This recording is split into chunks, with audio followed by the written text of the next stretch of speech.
Good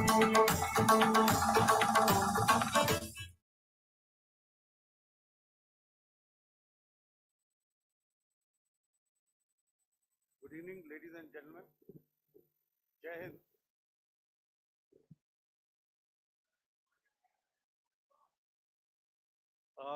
Welcome to this special press conference on Operation Sindoor.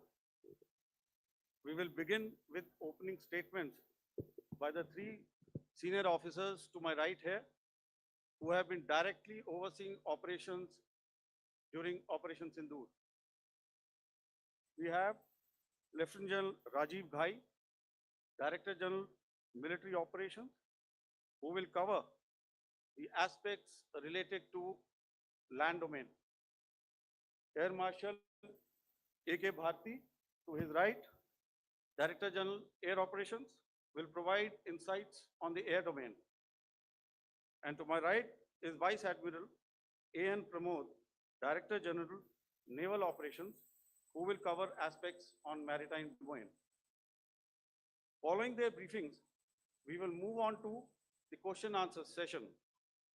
I now request the DGMO to commence the opening brief. Thank you, Sandeep. A very good evening to all of you, ladies and gentlemen.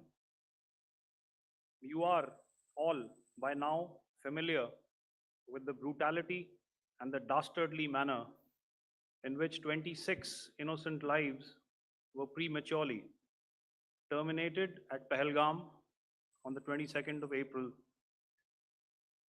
When you combine those horrific scenes and the pain of the families that the nation witnessed with numerous other recent terrorist strikes on our armed forces and defenseless civilians, we knew that the time had arrived to make yet another compelling statement of our resolve as a nation. Operation Sindoor was conceptualized with a clear military aim to punish the perpetrators and planners of terror and to destroy their terror infrastructure.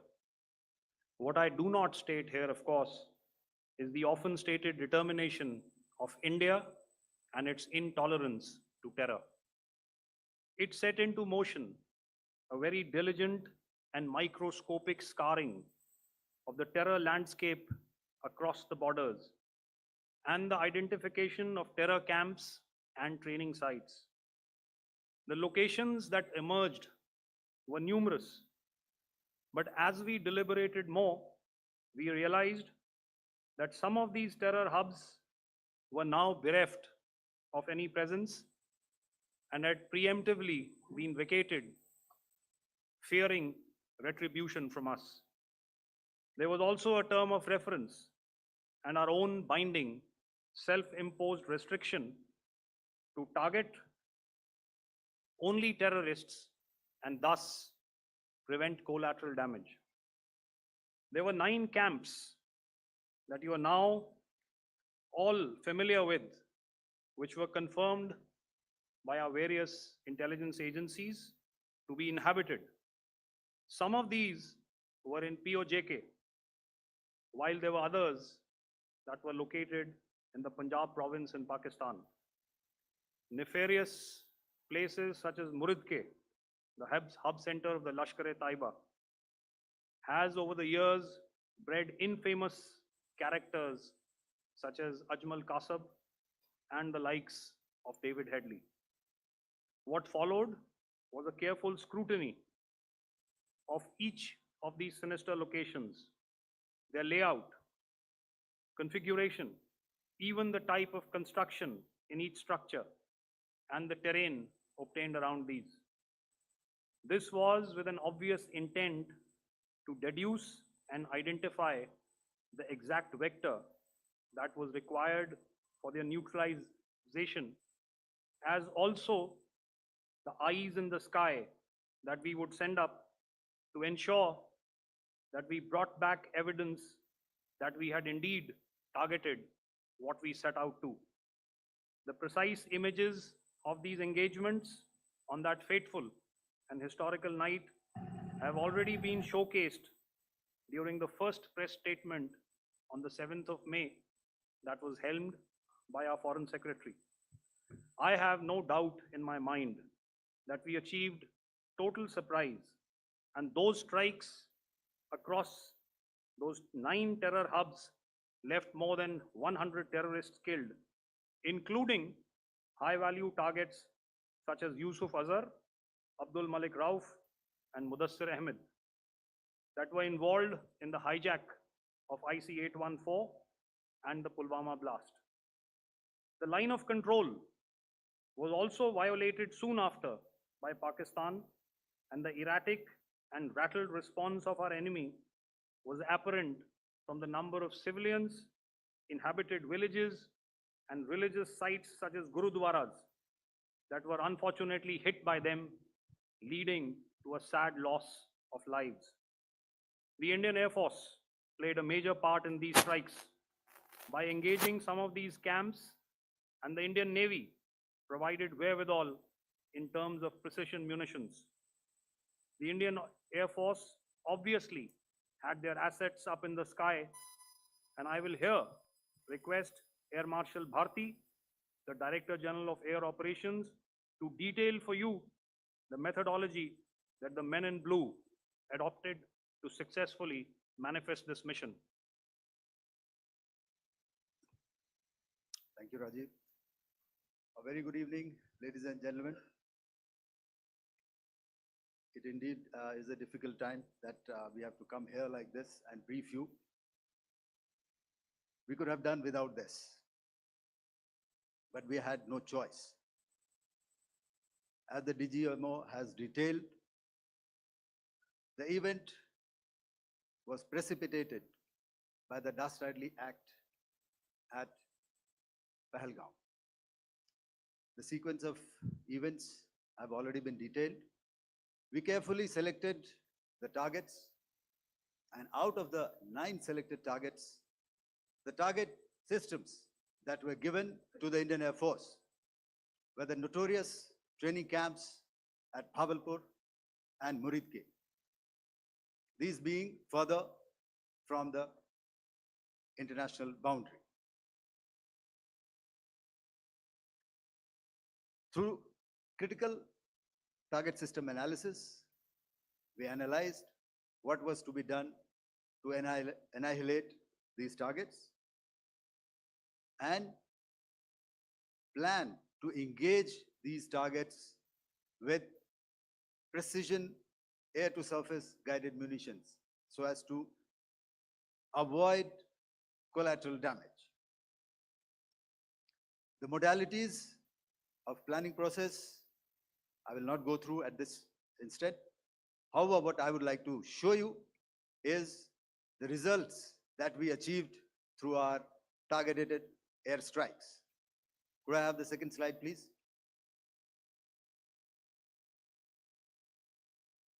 Yeah, change, please.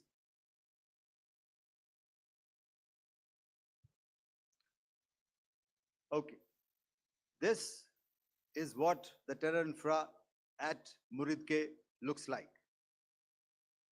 If you see, north is as indicated, and to the right is east, where the international boundary lies. Could we have the next slide, please?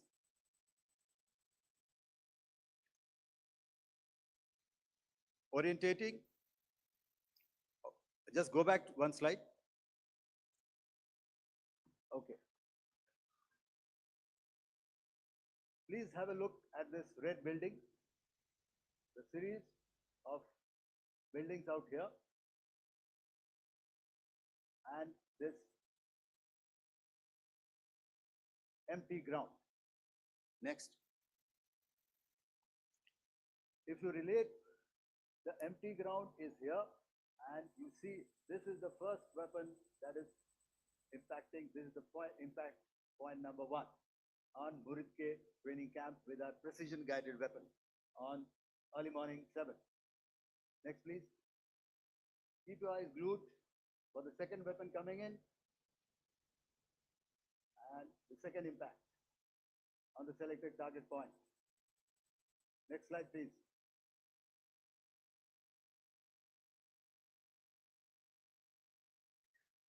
Third weapon. Third impact. Continue. And fourth weapon, fourth impact. So through these targeted and precision targeting, we addressed the target at Muridke, which was the turning infrastructure. Can you hear me? All right. Okay, I'll come closer to the mic. Now we go to the next target, which is the Bhavalpur training camp. Next slide, please. Okay, just wait. So the effect, if you see, the impact point, if I can point out, this is the impact point. The ammunition has gone through the roof and it has created a blast inside, the photographs of which you would have, all of you would have seen. And the red building, after that, there was this double-story building. It has been completely decimated by our precision targeting. Next, please.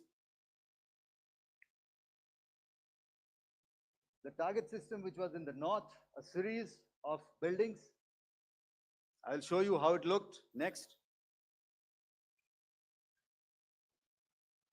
Completely destroyed by our precision targeting. Next.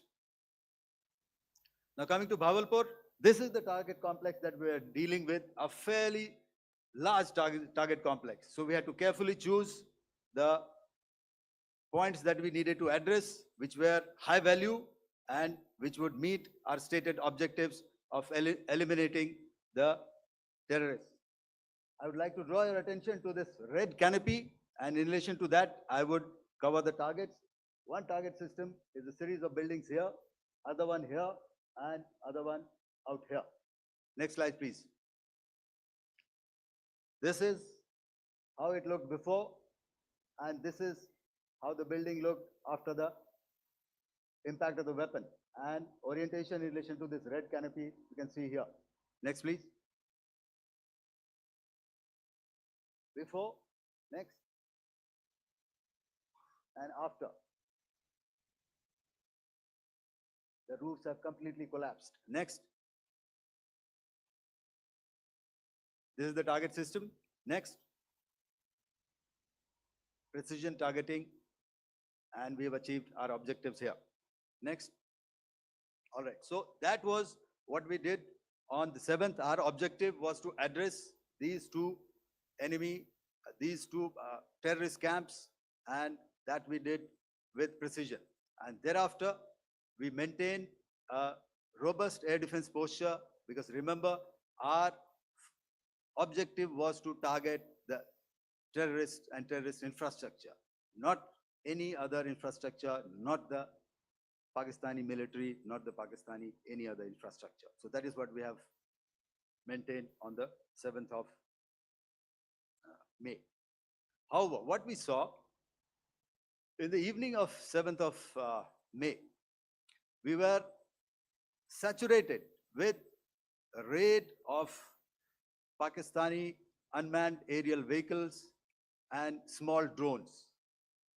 And these came in waves in our civilian areas, over our military installations, and all of them were successfully intercepted. Few of them did manage to land. However, there was not much damage that they did. And we have our robust counter-US hard kill and soft kill systems which did the job. However, the difference here was that we had targeted the terrorists. The adversary now has targeted our civilians and the military infrastructure. So it had to be responded to. So in a quick and calibrated response, that very night, we struck their radar installations at Lahore and close to Gujranwala, the LYT installation, to indicate to him that we are ready, yet we do not want to escalate. Our fight was with the terrorists and not with the Pakistani military establishment. Thank you.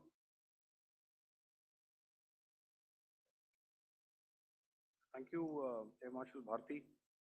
So, ladies and gentlemen, he's outlined operations not only on the night of 6th and 7th of May, when Operation Sindoor commenced, but also on the subsequent night.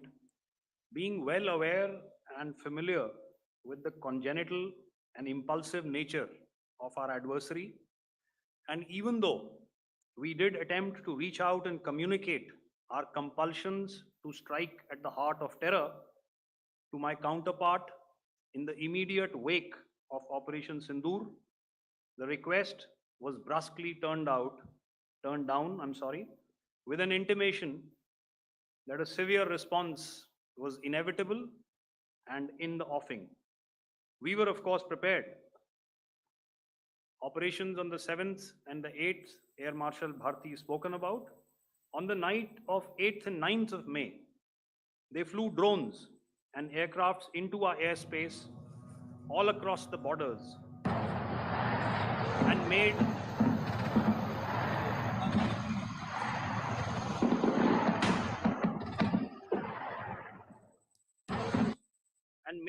largely unsuccessful attempts to target numerous military infrastructure. Violations on the line of control by Pakistan also commenced yet again and precipitated into fierce arty engagements. The air operations on the night of 8th and 9th of May, I'll yet again request the DG Air Operations to cover.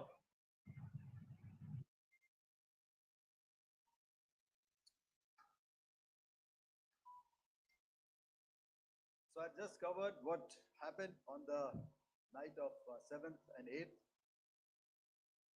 What we found that on the night of 8th and 9th, starting as early as 22:30 hours, our cities had a mass raid of drones, unmanned aerial vehicles, UCAVs, starting right from Srinagar, going down right up to Nalia. It was a mass raid in waves, and it was relentless. However, we were prepared, and our air defense preparedness ensured that there is no damage on ground or to any of the intended targets that the enemy might have planned for. The difference between 7th night and 8th night was that on 7th night, he sent in his Yeha class of UAVs. However, these UAVs can go some distance, they are armed. However, on the 8th, less numbers of armed UCAVs were there or UAVs were there, and more numbers of quadcopters, maybe for surveillance or just for harassment of civilians. This continued till midnight. Our air defense preparedness ensured that there was no damage on the ground, either to the military installations or to the civilians. However, the enemy had yet again shown that he wanted to up the ante and he wanted a fight, and we were up to the task. In a measured and calibrated response, we once again targeted his military installations, which included his SAM sites at Malirkant. This also included his surveillance radar sites at Lahore and close to Gujranwala. These were suitably addressed, and thereafter his drone attacks continued even till morning, which we countered, and during the daytime there was some respite. Here I would like to bring out another aspect. What we found was that while the drone attacks were being launched from somewhere close to Lahore, enemy had allowed his civilian aircraft to also continue to fly out of Lahore. Not only his own aircraft, but international passenger aircraft, which is quite insensitive, and we had to exercise extreme caution, even at the cost of some tactical disadvantage, to ensure that there is no damage to any of the civilian aircraft. And this was also brought out in a press briefing during the day. So I will now hand over to my colleague to cover the events of 9th onwards. On land, we also undertook certain measures such as deployment of air defense and electronic warfare assets to establish an integrated grid with the Indian Air Force. And I have seen and heard some of you wax eloquent about the benefits of such an architecture when it comes to negating and combating air intrusions. We also carried out deployment to include movement of our forces in the land, sea, and air domains. The night of the 9th and the 10th of May saw similar intrusions by drones and aircrafts. And this time, there was a concerted effort to target airfields and some very, very important logistic installations, albeit yet again unsuccessful and denied gallantly and efficiently, I must say, by the integrated Indian Air Force and Indian Army Air Defense. We further strengthened our deployment and also initiated some pressure points to send a very clear and unambiguous message to the other side to desist from any misadventures on land. Some of the airfields and dumps saw repeated attacks in waves from the air. All were thwarted. The Pakistan Army has reported to have lost approximately 35 to 40 personnel in artillery and small arms firing on the line of control between the 7th and the 10th of May. What the other side had probably also not reckoned with was the speedy and precise turnaround and hit back by the Indian Air Force. And I will yet again ask Air Marshal Bharti to speak about these significant and game-changing strikes. I will thereafter request Vice Admiral Pramod, my colleague and Director General of Naval Operations, to tell us about some very telling naval maneuvers in the Arabian Sea that exerted pressure on the night of 9th and 10th of May. Over to you, sir. Commencing about 2000 hours, that is 8 p.m. local time, on 8th of May, several Pakistani unmanned aerial systems, drones, combat vehicles attacked multiple IF bases. These included Jammu, Udhampur, Pathankot, Amritsar, Bhatinda, Nal, Dalhousie, Thois, Jaisalmer, Uttarlai, Falodi, Nalia. These were almost simultaneous and they came in waves. All our AD guns and other systems were waiting for them. All these waves were neutralized by our trained crew using the air defense systems that they have. And also, some of them were utilized using our legacy systems like Pechoras and IF Summer, which we have recently acquired. And some were neutralized by the Garud snipers. There was no damage on ground from these incursions and these mass raids, if I could call them, from the Pakistani side. However, following these relentless attacks on our air bases, on our forward positions, and on our civilian targets, this was time to convey some message to our adversaries. And therefore, a decision was taken to strike where it would hurt. And towards that in a swift, coordinated, calibrated attack, we struck his air bases, command centers, military infrastructure, air defense systems across the entire Western Front. The bases we struck include Chaklala, Rafiki, and mind you, Chaklala is Islamabad. Rahim Khan, Sucker, sending a clear message that aggression will not be tolerated. This was followed by strikes at Sargoda, Bholari, Jacobabad. We also stuck the C2 centers at Murid, the UAE complex at Murid, Rafiki, radar at Chunia, which I will show you, Rahim Khan airfield, and the unmanned combat aerial vehicle hangar at Sucker. I would like to reiterate here that we have the capability to target every system at these bases and more. However, it was only a measured response to instill good wisdom to our adversary to refrain from further escalation. IF response was directed only at military installations, avoiding civilian and collateral damage. I would now like to show you some of the effects that have been achieved as a result of our air operation.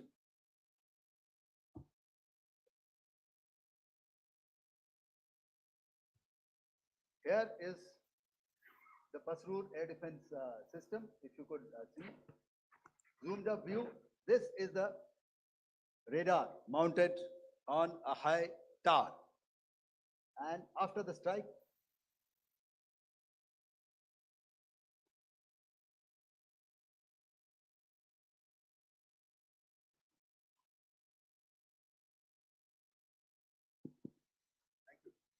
can you hear me?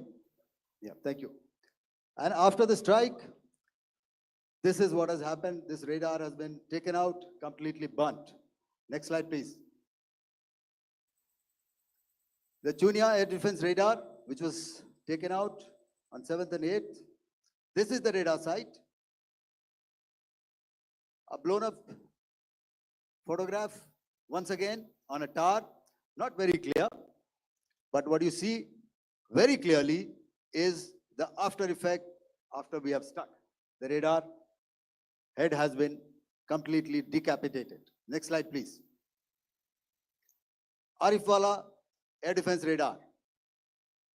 In this complex, you see how it looked before, blown up image, and after really blown up.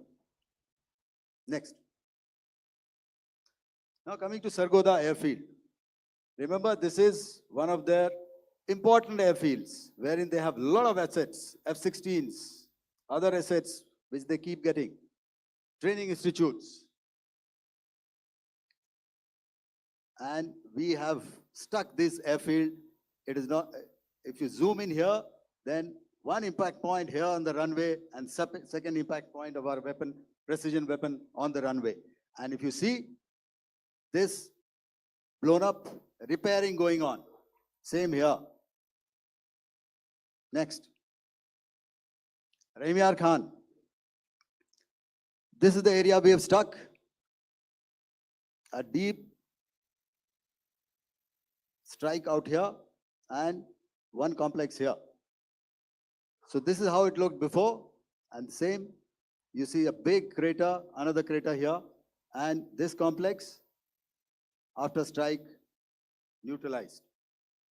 Next. Chaklala airfield, Noor Khan, once again a major air base, a lot of their logistic assets out here. This was the chosen complex that we intended to strike and convey a message. Next slide, please. This is how it looked before, and this is how it looked after our strike. Next. Sucker. We chose the radar site at Sucker. This is the radar site. And after it was struck, this is the aftermath, completely burnt out. Next, please. Aircraft shelter. This is how it looked before the strike, and this is how it looked after the strike. The roof of the buildings completely caved in and burnt. Next. Bholari airfield, aircraft hangar. This is how it looked before, and this is how it looked after the precision strike. Next. Jacobabad aircraft hangar, and this is how it looked after. Next. So what I'm trying to convey here, ladies and gentlemen, is to start with, our fight was neither with the Pakistani military nor with anybody else who's there on the other side. Our fight was with the terrorists. We neutralized the terrorists that we selected to be neutralized, and thereafter, we only maintained the air defense posture. However, we were relentlessly pounded by waves after waves, night after night, by his UCAVs, by his drones, and by his other unmanned aerial systems. And that left us with no choice but to retaliate. And yet, our retaliation was calibrated, it was graduated, and it was proportionate. Thank you.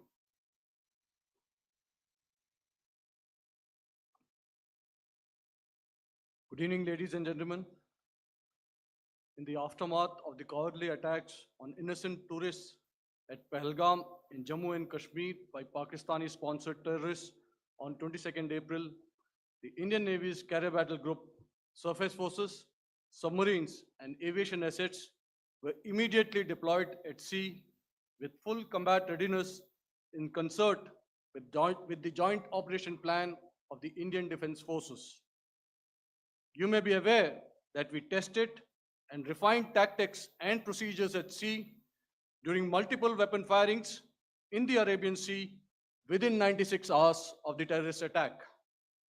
The aim was to revalidate our crew, armament, equipment, and platform readiness to deliver various ordnance on selected targets precisely. Thereafter, our forces remained forward deployed in the Northern Arabian Sea in a dissuasive and deterrent posture with full readiness and capacity to strike select targets at sea and on land, including Karachi at time of our choosing. The forward deployment of the Indian Navy compelled Pakistani naval and air units to be in a defensive posture, mostly inside harbors or very close to the coast, which we monitored continuously. The Indian Navy maintained seamless maritime domain awareness throughout the duration and was entirely aware of the location and movement of Pakistani units. In effect, we had and continue to have good battle space transparency using our maritime domain awareness grid. As you are aware, our response has been measured, proportionate, non-escalatory, and responsible from day one. Accordingly, the calibrated approach considered all options, including the ability of the Indian Navy for offensive action from and at sea. As part of this escalation control mechanism, the application of force by the Navy was planned in a synchronized manner in coordination with the Army and Air Force, the highlight being teams from the three services working closely in an integrated manner. Along with the kinetic actions by the Indian Army and Indian Air Force, the overwhelming operational edge of Indian Navy at sea contributed towards Pakistan's urgent request for a ceasefire yesterday. As we speak, Indian Navy remains deployed at sea in a credible deterrent posture to respond decisively to any inimical action by Pakistan or Pakistan-based terrorists. Thank you. Samno Varna, Jai Hind. Now I'll hand over to Director General Military Operations for further proceedings. Ladies and gentlemen, on the 10th of May, in the morning, even as we were getting into a huddle to wargame the events of the previous night, a routine exercise, I received a message on hotline from my counterpart in Pakistan seeking my willingness to communicate. Since our initial aim was to strike at terror camps, and all our actions in the subsequent days were in response to the intrusions and violations by the Pakistan Air Force and its army, it was decided that I would indeed speak with my counterpart. You are already aware, I've seen it being covered on national television, that my communication with the Pak DGMO was conducted at 15:35 hours yesterday and resulted in cessation of cross-border firing and air intrusions by either side with effect from 1700 hours 10th of May, after he proposed that we cease hostilities. We also decided to further speak on the 12th of May, that's tomorrow, at 1200 hours, to discuss the modalities that would enable the longevity of this understanding. However, disappointingly, and must I add, expectedly, it took only a couple of hours for the Pakistan Army to violate these arrangements by cross-border and across the line of control firing, followed by drone intrusions across the expanse of the Western Front through last night and in the early hours of the morning today. These violations were responded to robustly and dealt with as they must be. We have earlier today sent another hotline message to my counterpart highlighting these violations of the understanding between the DGMOs on the 10th of May and our firm and clear intent to respond to these fiercely and punitively, if repeated tonight, subsequently, or later. In this regard, I must inform all of you that the Chief of Army Staff has earlier today conducted a security review and has granted full authority to our Army commanders for counteractions in the kinetic domain in case of any violation by Pakistan. In the end, I pay my solemn homage to my 5 fallen colleagues and brothers from the armed forces and civilians who have tragically lost their lives in Operation Sindoor. Our hearts go out to the bereaved families, and we express our solidarity to them in this lifetime and beyond, at this grave juncture in their lives. Their sacrifices shall always be remembered and spoken of in glowing terms by a grateful nation. We have thus far, ladies and gentlemen, exercised, and my colleague Pramod highlighted this, immense restraint, and our actions have been focused, measured, and non-escalatory. However, any threat to the sovereignty, territorial integrity, and safety of our citizens will be met with decisive force. Jai Hind. Okay, ladies and gentlemen, we are now open for questions. All right, now since I would not know all of you, I would expect you to please raise the placard or your hand, and once I indicate, I expect you to please give out your name and the media group that you belong to. Keep your questions short so that we can take as many questions as possible. Also, ladies and gentlemen, kindly bear in mind that confidential aspects may not be answered by the 3 DGMOs. Right. I've got a lot of hands there. Let me start from the left. Left foot always in front when we start marching. So here we have to the left, okay. Yeah, 238.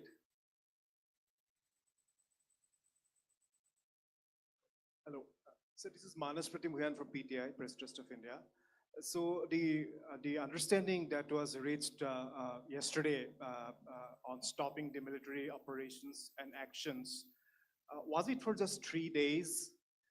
And what would be the cost escalation if there is violation of this understanding by the Pakistani side?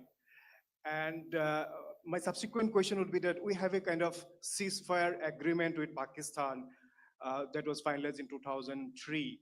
So will there be some kind of similarities in frameworks between the two kind of understandings, 2003 ceasefire agreement and the current understanding on stopping military operations?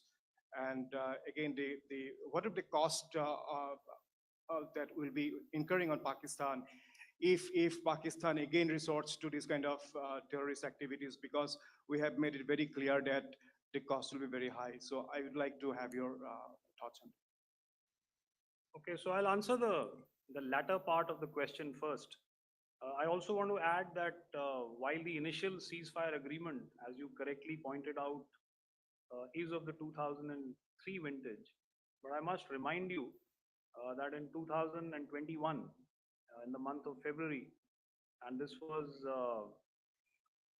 then when the crisis in Eastern Ladakh was also on, the two DGMOs had spoken and arrived at a ceasefire understanding that lasted right up until this unfortunate attack at Pahalgam.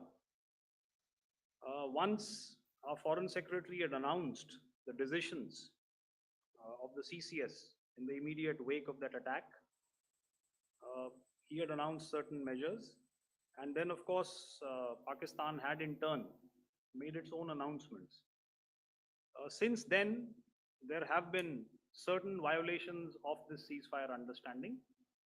And of course, after the 7th of May, like I pointed out during my statement, that there have been numerous violations on the line of control especially, and of course, along the international boundary by the Pakistan Army and the Pakistan Air Force. This understanding that we spoke about yesterday, no, it was not for 3 days. It was first to stop aggressive and hostile activities immediately, let that order and direction settle down for about 36 hours, and thereafter discuss modalities, like I said, to ensure its longevity. That is tomorrow on the 12th of May. But unfortunately, we had a violation starting at approximately 1900 hours last night. And we've sent a communique, like I said, to the Pakistan Military Operations Directorate, and we will await to what happens tonight. All right. I will. The cost escalation, I mean, I'll leave it to your best imagination. I've already said that the response will be fierce and punitive. Now, the right foot forward. Yeah.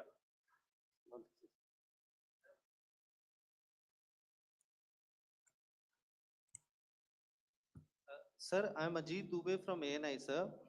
Sir, my question is that you talked about the loss of lives to the Pakistan army, that was around 35 to 40 kills secured by the Indian army. Sir, can you tell us what would be the total loss of life to the Pakistan army in both army and air force attacks, sir? And how good was the performance of the BrahMos, Scalp and the S-400 during the operations? And sir, since we have, sir, just one line, No multiple questions, please. sir. All right. And since, sir, we have achieved such a spectacular, we have made good achievements in this entire operation, can we say that we have emerged victorious, or we have a big upper hand over the Pakistanis in this entire conflict? Thank you very much, sir. So I'll answer the question about the loss of lives on the other side. Of course, there are various means to ascertain that number. There is information from various agencies that come in. There are, of course, on the line of control, other ways to find out as to what has been the effect of what you are doing there in ceasefire violations. So therefore, I mentioned 35 to 40 on the line of control, and please remember that once Operation Sindoor was launched, the responses of the Pakistan Army were also on Indian Army or the Indian Armed Forces infrastructure. Let me put it that way.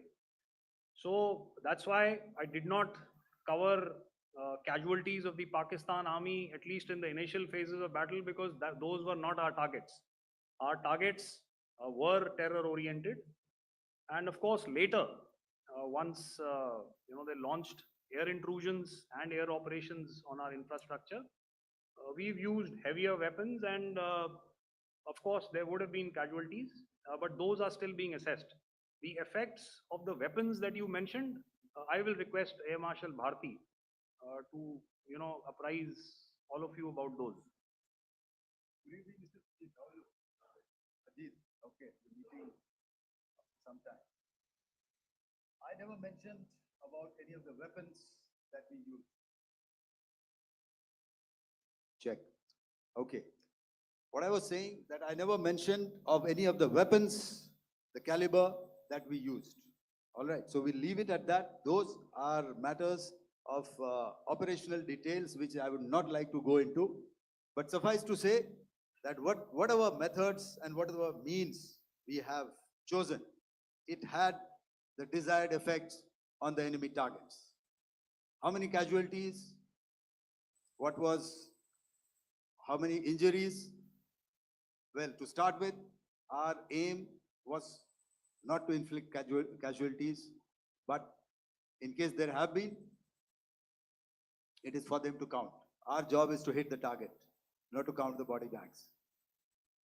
And the last part of your question, I wonder if you read out the tweet on ADGPI at midnight once we'd done what we had to in Operation Sindoor.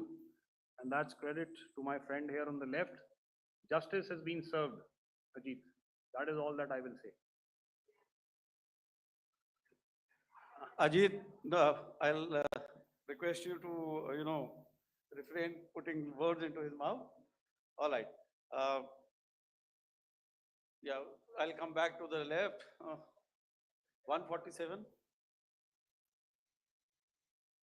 Sorry, 47. No, 47. Did I see it here or? Yeah. Good I evening, saw it there. gentlemen. Sorry, 147, I saw it there. Sorry. Yeah, since I've already said 147, start please. Hi, sir. Good evening. This is Shivam Patel from Reuters News Agency. Thank you for giving me the opportunity. My question, sir, is how many military targets did Indian Armed Forces strike in Pakistan in response to the attacks from Pakistan? How were these targets selected?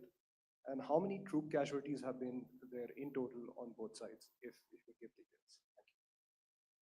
I'm sorry, where are you? I haven't Yeah, spotted his. he's to the Yeah, right. okay. Can you just repeat that for me, please? Sure, sir. So my name is Shivam Patel. I'm from Reuters News Agency. My question is, how many military targets in total did the Indian Armed Forces strike in Pakistan in response to the attack from Pakistan? How were these targets selected? And how many troop casualties have been there on both sides, if you can? So you're speaking of the targets that I mentioned in the wake of the attack at Pahalgam, right?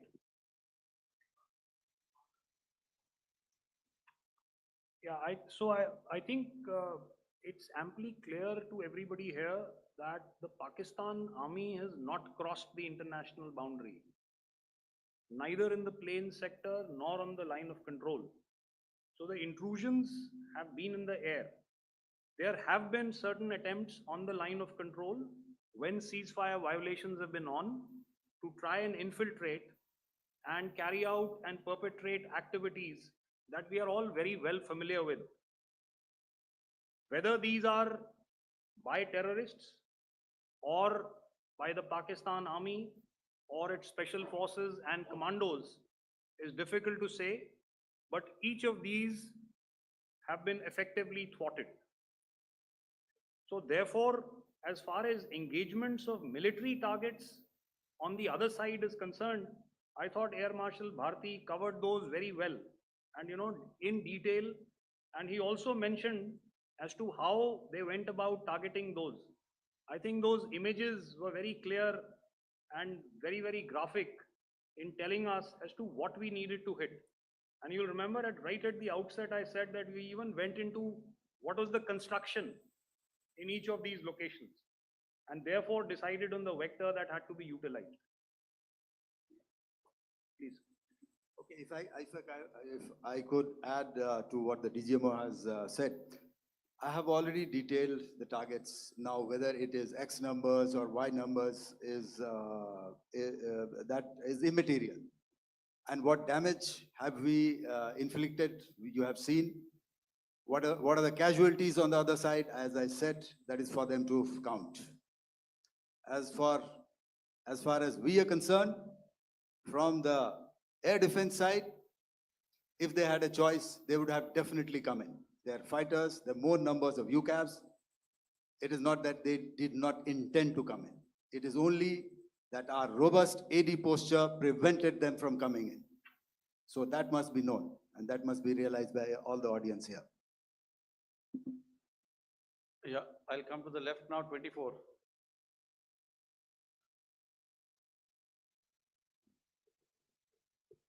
Good evening, sir. This is Anuvesh Rath from Z.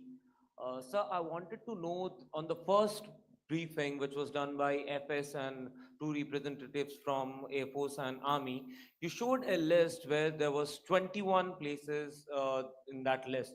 You have stuck 9. Are more operations going to be held? Is Operation Sindoor still on? And the second question, thank you, sir.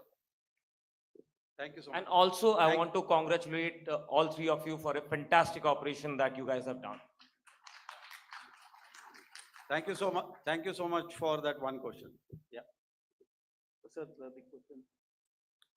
Unfortunately, Rath, is that your name? I'm sorry. You know, as far as operational details are concerned, I am not in a position to share those right now. But I think I'll take a cue from Pramod. You know, he said towards the end that the Indian Navy is still in a posture that is deterrent. And I have already made it very clear towards the end of what I said that it's only a couple of hours ago that the Chief of Army Staff has carried out a security review, and he's authorized our army commanders to deal with violations of any kind from across the borders in a manner that they deem fit. So again, to reiterate, the response will be fierce and it will be punitive.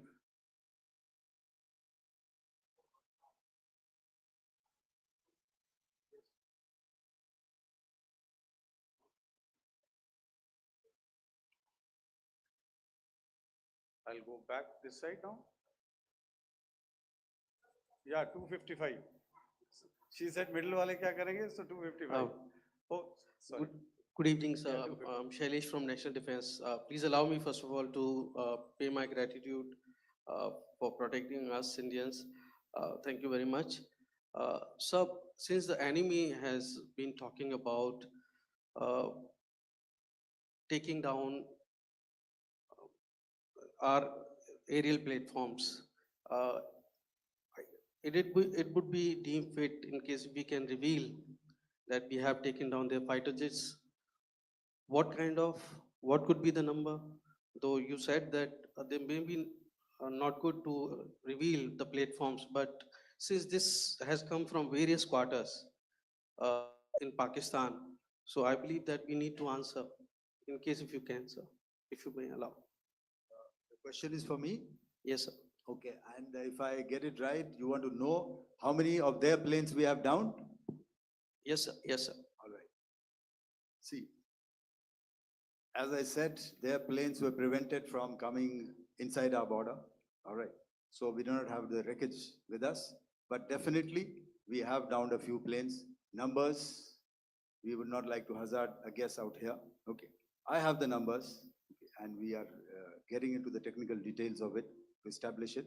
So I would not like to put a figure at this time, but definitely there are losses from their side which we have inflicted.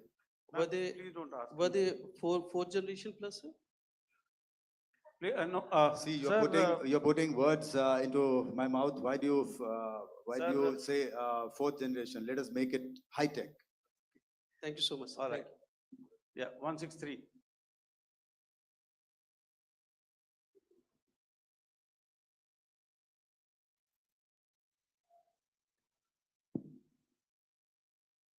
तो मैं मंजीत नेगी हूँ आज तक से। मेरा सवाल ये है कि इस पूरे ऑपरेशन में जो आतंकी ठिकानों को निशाना बनाया गया, क्या नंबर्स कुछ बता सकते हैं कितने आतंकी मारे गए? कुछ नाम सरकार मतलब कुछ नाम मीडिया में आए भी हैं जो बड़े उसके मास्टरमाइंड थे। और एक सवाल जो आज एयरफोर्स ने भी एक ट्वीट किया कि ऑपरेशन सिंदूर अभी जारी है और सरकार की तरफ से भी कहा गया। और पिछली बार जब विदेश मंत्रालय की प्रेस कॉन्फ्रेंस पहली हुई थी उसमें वो लिस्ट दिखाई गई थी कि 21 टेरर कैंप आइडेंटिफाई किए गए हैं। तो क्या जो बाकी बचे हुए टेरर कैंप उन पर भी कार्रवाई होगी? और एक नंबर अगर आप बता पाएं कितने टेररिस्ट मारे गए? Manjeet ji, 3 questions. The third one has just been asked here before. So 21, this thing. So I'll request the first two to be answered so that we have more number of people who can ask.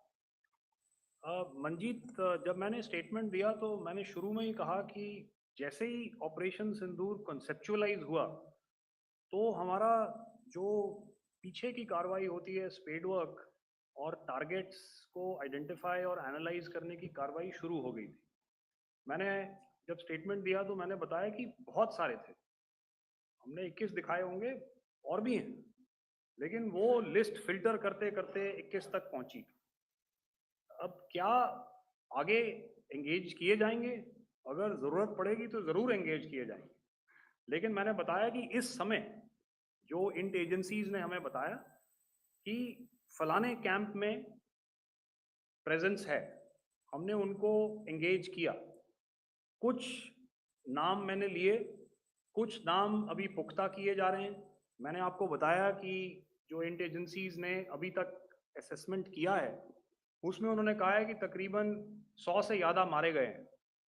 और एक आज आपने तस्वीर भी देखी कि काफ़ी prominent जो फ्यूनरल था, काफ़ी प्रोमिनेंट एक जो हस्ती हैं वो ऑर्गेनाइज कर रहे थे, और उस फ्यूनरल में और कौन कौन लोग अटेंड कर रहे थे वो तो आपने देखा ही। तो आप लोग सब समझदार हैं और मुझे ये कहने की ज़रूरत नहीं है कि इन लोगों को कहाँ से सपोर्ट मिल रहा है। अगर नहीं मिल रहा होता तो ऑपरेशन सिंदूर नहीं होता, तो उसी की वजह से है ये ऑपरेशन। तो मेरे ख्याल से मैंने आपके सारे सवालों का जवाब दे दिया। Ma'am. Sir, next is from 17. Sir, मेरा नाम अंजू निर्वाण है, GV9 भारतवर्ष से। सर, मेरा सवाल ये है कि ऑपरेशन सिंदूर में हमारी जो इंडियन नेवी है उसके बारे में सर थोड़ा सा बताएं कि किस तरह की उसकी भूमिका रही, क्योंकि हमने इस दौरान सर देखा कि बहुत सारी स्पेकुलेशन भी रही और ये बोला गया कि कराची तक हमारी नेवी ने ऑपरेशन किया है। तो सर इस पे थोड़ी सी क्लैरिटी चाहिए। और सर हमने कौन कौन से फाइटर एयरक्राफ्ट डाउन किए हैं, अगर उसका भी थोड़ा सा क्लैरिटी मिल जाए तो अच्छा रहेगा। तो मैं आपका पहले सवाल का जवाब दूंगा। I will make few sentences and leave it for your imagination. First of all, as I mentioned, we have quantitative and qualitative edge to deliver a massive blow to our adversary, and we completely dominate in the maritime front. Indian Navy's action is part of the escalation ladder mechanism which we have worked out amongst 3 services. This time, if Pakistan dare take any action, and Pakistan knows it, what we are going to do. That's all. आपके सवाल का जवाब मैं पहले दे चुका हूं। आपके सवाल का जवाब मैं पहले दे चुका हूं, इसलिए मैं बस उस तक ही सीमित रखूंगा और इतना कहना चाहूंगा कि आने वाले दिनों में आपको खुद ही पता चल जाएगा और ऐसी बातें छुपी नहीं रहती हैं, तो पता चल जाएगा। So at this time we'll just let it be. Okay, ladies and gentlemen, we have 1 or 2 more questions, sir. So, please, they are going to be outside. You can speak to them there also. 104. 104.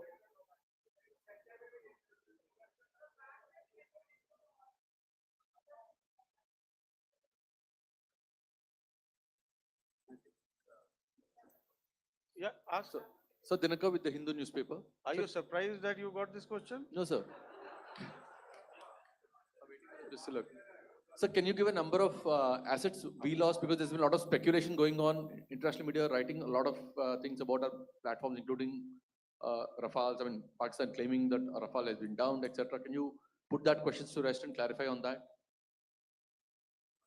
I guess that question is for me. All right, I'm happy that you've asked this question. You know, we are in a combat scenario, and losses are a part of combat. The question that you must ask us, okay, and indeed that we must ask ourselves, you inclusive, is have we achieved our objectives? Have we achieved our objective of decimating that terrorist camp? And the answer is a thumping yes. And the results are for the whole world to see. As for the details, what could have been, how many numbers, which platform did we lose? You know, at this time, I would not like to comment on that, because we are still in a combat situation. And if I comment on anything, it will only be adversary. So we don't want to give him any advantage at this stage. All I can say is that we have achieved our objectives that we selected, and all our pilots are back home. Thank you. Okay, hold. Please don't. Please be civil here. So we'll have 220 now. Hello sir, this is Anita Chaudhary sir from Swadesh newspaper. मेरा सवाल है, क्योंकि ये हमारे जो पहले जो action रहा वो आतंकवाद के खिलाफ रहा, तो आतंकवाद में अजहर मसूद की तरफ से एक बयान जारी किया गया था जिसमें उन्होंने कहा कि हम इसका बदला लेंगे और जाज जाज रुलाएंगे। तो क्या अगला, अगर खुदा न खास्ता अगला टेरर अटैक किसी भी तरह का होता है, तो क्या उसे एक्ट ऑफ वॉर में हमारी तरफ से लिया जाएगा और उसका क्या माकूल जवाब दिया जा सकता है? मेरा इसमें सिर्फ एक ही जवाब है आपके लिए कि हमने अपनी कार्रवाई करी। हमने उसके बाद मैंने अपने स्टेटमेंट में भी बताया कि ये कम्युनिकेट करने की कोशिश करी कि हमने इस तरीके से ये जो स्ट्राइक्स हैं वो क्यों की। लेकिन जो हमारा एडवर्सरी है उसने जैसे मुनासिब समझा वो कार्रवाई करी। तो आपने देखा कि ये जो एक्टिविटीज़ चल रही हैं 3-4 दिन से, ये कोई वॉर से कम नहीं है। नॉर्मल सर्कमस्टांसेस में एक दूसरे देश की एयर फोर्सेस हवा में नहीं उड़ती हैं और एक दूसरे के ऊपर स्ट्राइक्स नहीं करती हैं। हर रात इंट्रूजन्स नहीं होते हैं। लाइन ऑफ कंट्रोल पर सीज फायर वायोलेशंस, आपके एक साथी ने सवाल पूछा था शुरू में, एक सीज फायर अंडरस्टैंडिंग था, वो भी जा चुका है। उस सीज फायर अंडरस्टैंडिंग के जाते जो फायरिंग हो रही है लाइन ऑफ कंट्रोल में, उसमें घुसपैठ की कोशिश हो रही है। आमतौर पर ये घुसपैठ लाइन ऑफ कंट्रोल में टेररिस्ट करते हैं, लेकिन हमें इंफॉर्मेशन है कि हो सकता है ये पाकिस्तान आर्मी की टोलियां भी हों जो हमारे पोस्ट के ऊपर खामी पहुंचाने की कोशिश कर रही हैं। तो ये सारी एक्टिविटीज तो वॉर में शामिल हैं। तो ये कहना मुश्किल है कि आगे क्या होगा, वो स्पेक्यूलेटिव जोन में आ जाता है और मैं स्पेक्यूलेट नहीं करना चाहता। हर एक सिचुएशन अलग होती है और उससे एक तरीके से डील किया जाता है। मैं एक सवाल इसका मैं जवाब देना चाहता हूँ, एक मिनट। सो जो मिलिट्री होता, our main job is to prevent war and maintain peace and stability. So it is not that our response is a graded response. That means अगर किसी ने किया तो उसको graded उसमें किया, जैसे terrorist action हुआ तो what we did is a terrorist action and then we destroyed all the terrorist camps. उसके बाद आपने देखा कि उनने थोड़ा सा कोशिश किया तो हमारे एयरफोर्स और आर्मी ने क्या किया, तो मिलिट्री टारगेट्स हैं उनको उनके ऊपर थोड़ा. So our aim is to maintain peace and tell them our adversary that you do this and the response will be bloody.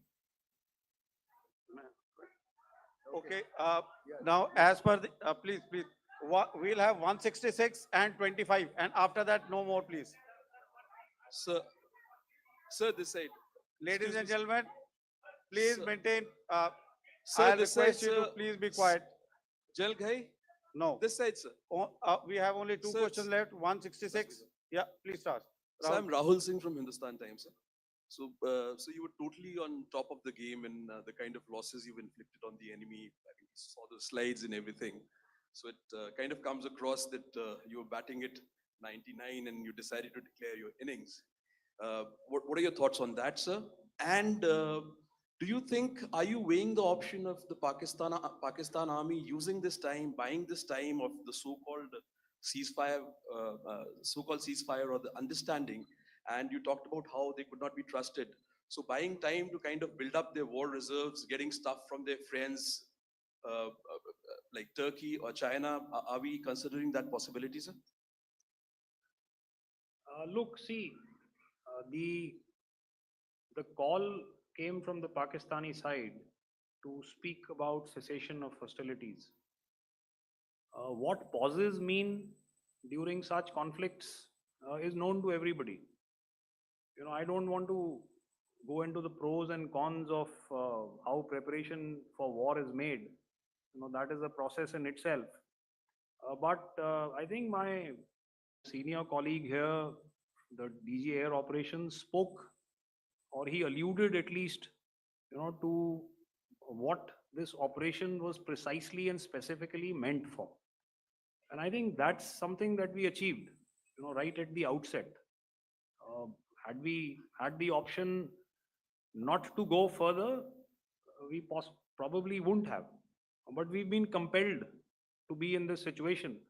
And as you've seen, the armed forces of India, and you know, you've got the three Director Generals sitting here, we are always prepared to face any eventuality. And like I said, that's for the sovereignty, the territorial integrity, and the safety of our citizens. So whatever has to be done will be done. You know, I'm not so concerned about what Pakistan will do in this time. I'm only concerned about what we will do.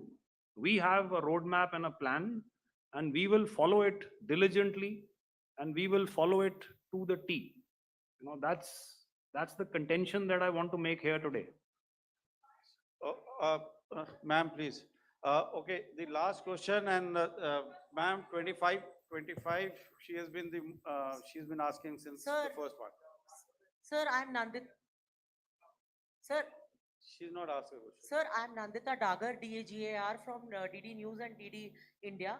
Sir, I wanted to ask you that my question is to General Ghai. Sir, you spoke to your counterpart yesterday and the Pakistani counterpart. Sir, what is the Indian Army's assessment that despite that agreement, that talk that you had, despite that agreement coming into effect at 1700 hours yesterday, why did they violate it? And number two, yesterday at the joint Defense Ministry and Foreign Ministry briefing, Wing Commander Vyomika Singh and Colonel Sophia Qureshi had told us that we have cited the Pakistani troops amassing at the borders and at the LOC. Sir, has that situation changed? Have they withdrawn?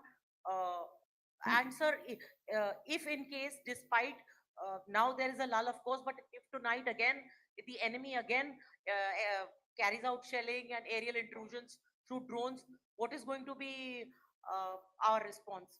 Thank you. So without outlining the specifics of that response, I've already made it clear that there will be a response and it will be fierce and it will be punitive. Why the Pakistan army chose the option of violating the understanding that was arrived at earlier yesterday, I think that's a question that we best answered by the Pakistan DGMO. I wouldn't be able to, you know, give you that. But, you know, in situations such as these, and if you go back into any conflict, sometimes these understandings take time, to fructify and manifest on ground. But without, getting into the reasons, it is our mandate to be prepared at all times, and that we were. It's not as if because there was an understanding we weren't prepared. I must tell you that the armed forces were on a very, very high alert, and they continue to be in that state even as we speak. Oh, all right. Ladies and gentlemen, please, ma'am, please. Okay, thank you so much for coming today. Those who have missed asking a question, those who have missed, see, I knew I'll grab this attention from you like this. Those who have missed the opportunity to ask a question can give me a written one. I'll definitely get back to you with that. And also, they are they are invited for a cup of tea in my office day after tomorrow. Thank you, ladies and gentlemen, for coming. Thank you. Thank you very much. Jai Hind. Jai Hind.